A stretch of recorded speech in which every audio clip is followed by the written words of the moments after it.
کشمیری عوام پر فائرنگ کے واقعے پر مولانا فضل الرحمان کا رد عمل۔ تفصیلات کے مطابق جمعیت علماء اسلام کے سربراہ مولانا فضل الرحمان نے کشمیر میں مظاہرین پر فائرنگ اور تشدد کے واقعات پر گہرے دکھ اور تشویش کا اظہار کرتے ہوئے کہا ہے کہ نہتے شہریوں کے خلاف طاقت کا استعمال افسوسناک ہے اور ایسے واقعات سے گریز کیا جانا چاہیے۔ اپنے بیان میں انہوں نے کہا کہ عوام کو اپنے مطالبات اور تحفظات پر امن انداز میں پیش کرنے کا آئینی اور جمہوری حق حاصل ہونا چاہیے، جبکہ ریاستی اداروں پر لازم ہے کہ وہ معاملات کو مذاکرات اور قانون کے دائرے میں حل کریں۔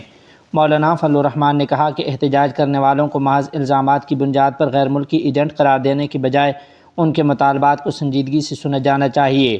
مولانا فضل الرحمان نے دعویٰ کیا کہ کشمیری عوام نے حالیہ انتخابات کو مسترد کر دیا ہے اور ان کے مطابق ریاستی پالیسیوں کے خلاف عوامی رد عمل کو سنجیدگی سے لینے کی ضرورت ہے۔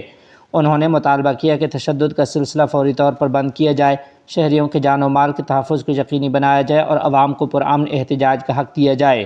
بیان کے آخر پر مولانا فضل الرحمان نے شہید افراد کے لیے دعائے مغفرت، زخمیوں کی جلد صحتیابی اور متاثرہ خاندانوں سے دلی تعزیت و ہمدردی کا اظہار کیا ہے۔ طلاق ثلاثہ کے مسئلے پر مناظرے کا چیلنج قبول، شرائط پہلے طے کرنے کی تجویز۔ تفصیلات کے مطابق طارق مسعود نے طلاق ثلاثہ کے مسئلے پر علمی مناظرے کا چیلنج قبول کرتے ہوئے تجویز دی ہے کہ مناظرے سے قبل تمام شرائط باہمی مشاورت سے آن لائن طے کی جائے اور ان کی ویڈیو ریکارڈنگ عوام کے سامنے جاری کی جائے تاکہ کسی بھی قسم کی غلط فہمی یا اختلاف تعبیر کی گنجائش باقی نہ رہے۔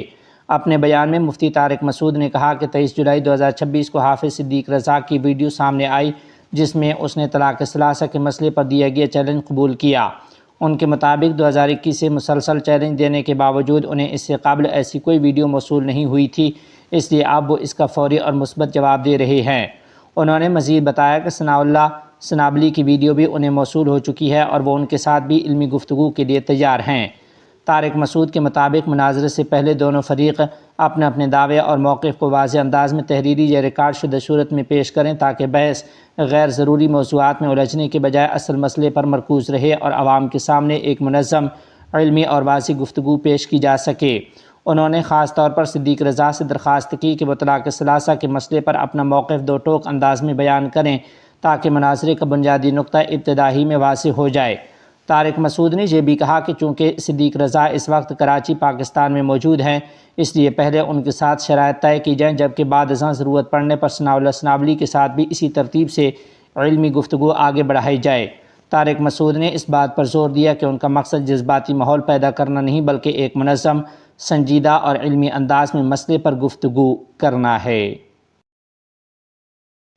بنگلہ دیش دارالعلوم ہاٹ ہزاری کے تحت سیلاب متاثرین میں تیسرے مرحلے کی مالی امداد تقسیم۔ تفصیلات کے مطابق دارالعلوم ہاٹ ہزاری مدرسے کے زیر نگرانی قائم المعین ریلیف فنڈ کے تحت چٹاگام، بنگلہ دیش کے جنوبی علاقوں چکریا، بانسکھالی اور ساتکانیہ کے سیلاب متاثرہ خاندانوں میں تیسرے مرحلے کی نقد مالی امداد تقسیم کر دی گئی۔ اس مرحلے میں منتخب ہر متاثرہ خاندان کو 10,000 ٹکا نقد دیے گئے۔ امدادی رقم کی منصفانہ تقسیم کے لیے مقامی علماء، ائمہ مساجد اور مدارس کے ذمہ داران کی معاونت سے پہلے ہی مستحق خاندانوں کی فہرست تیار کی گئی تھی۔ امدادی ٹیم کی قیادت دارالعلوم ہاٹ ہزاری بنگلہ دیش کے سینئر محدث مولانا مفتی جسیم الدین نے کی۔ امدادی سرگرمی مکمل ہونے کے بعد وفد نے جامعہ کے محتمم علامہ مفتی خلیل احمد قاسمی اور شیخ الحدیث علامہ شیخ احمد کی خدمت میں اپنی رپورٹ پیش کی۔ دارالعلوم ہاٹ ہزاری بنگلہ دیش کا المعین ریلیف فنڈ سیلاب متاثرین کے لیے مسلسل امدادی اور فلاحی سرگرمیاں جاری رکھے ہوئے ہے۔ اعظم خان کی جوہر یونیورسٹی کو بڑی راحت، رامپور ڈی ایم نے بلڈوزر کارروائی پر لگائی روک۔ تفصیلات کے مطابق سماج وادی پارٹی کے رہنما اعظم خان کی قائم کردہ مولانا محمد علی جوہر یونیورسٹی کو بڑی راحت ملی ہے۔ یونیورسٹی کے خلاف مجوزہ بلڈوزر کارروائی کو فی الحال روک دیا گیا۔ یہ فیصلہ مراد آباد کمشنر کی جانب سے رامپور ضلع مجسٹریٹ ڈی ایم کے جاری کردہ انہدامی حکم پر روک لگانے کے بعد سامنے آیا ہے۔ $10 ملین کی سرمایہ کاری، ملا عبدالغنی برادر کی ازبک نائب وزیر اعظم سے ملاقات۔ تفصیلات کے مطابق افغانستان کے رئیس الوزراء کے نائب برائے معاشی امور ملا عبدالغنی برادر نے ازبک نائب وزیر اعظم جمشید خواجہ کے ساتھ اقتصادی تعاون، تجارت، ٹرانزٹ اور مشترکہ بنیادی ڈھانچے کے منصوبوں پر تبادلہ خیال کیا۔ اس موقع پر ازبک نائب وزیر اعظم نے کہا کہ دونوں ممالک کے درمیان تجارت $1.6 بلین تک پہنچ گئی ہے اور ازبکستان افغانستان میں سرمایہ کاری بڑھانے اور $50 ملین مالیت کا زنک ایسٹ پروسیسنگ پلانٹ بنانے کے لیے تیار ہے۔